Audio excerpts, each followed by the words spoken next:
బందోబస్తు చర్యలు చేపట్టినట్లు సీఏ సుబ్రహ్మణ్యం పేర్కొన్నారు. కౌంటింగ్ రోజు ఎవరైనా ఎన్నికల నిబంధనలు ఉల్లంఘిస్తే కఠిన చర్యలు తీసుకుంటామని హెచ్చరించారు.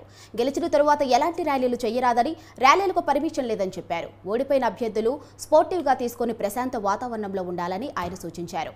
ప్రశాంత వాతావరణంలో కౌంటింగ్ జరిగేలా ప్రత్యేక పోలీసు బలగాలను మోహరించినట్లు సీఏ సుబ్రహ్మణ్యం తెలిపారు.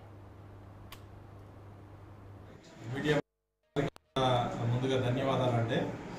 ఈరోజు మీటింగ్ యొక్క ముఖ్య ఉద్దేశం ఏంటంటే, మనకి రేపు 4వ తారీఖు సార్వత్రిక ఎన్నికలకు సంబంధించి ఫలితాలు కౌంటింగ్ అనేది జరుగుతుంది 4వ తారీఖున.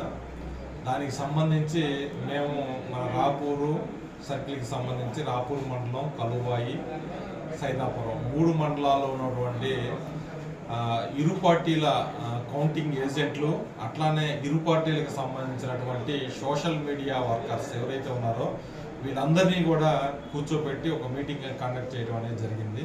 దీని యొక్క ముఖ్య ఉద్దేశం రేపు 4వ తారీఖు కౌంటింగ్కి వెళ్ళేటటువంటి కౌంటింగ్ ఏజెంట్స్ ఎటువంటి నియమాలు పాటించాలా, ఆ రోజు ఆల్కహాల్ సేవించకుండా వాళ్ళు కౌంటింగ్ ప్రదేశానికి అనేది వెళ్ళాలి. అదే మాదిరిగా ఎలక్ట్రానిక్ గ్యాడ్జెట్స్ ఏమీ కూడా వాళ్ళు తీసుకొని వెళ్ళకూడదు. ఇవి వాళ్ళకి తెలియపరచడం అనేది జరిగింది. అట్లానే కౌంటింగ్ హాల్లో ఎలా ఉండాలా, ఏ రకంగా ప్రవర్తించాలనేది కూడా వాళ్ళకి చెప్పడం అనేది జరిగింది.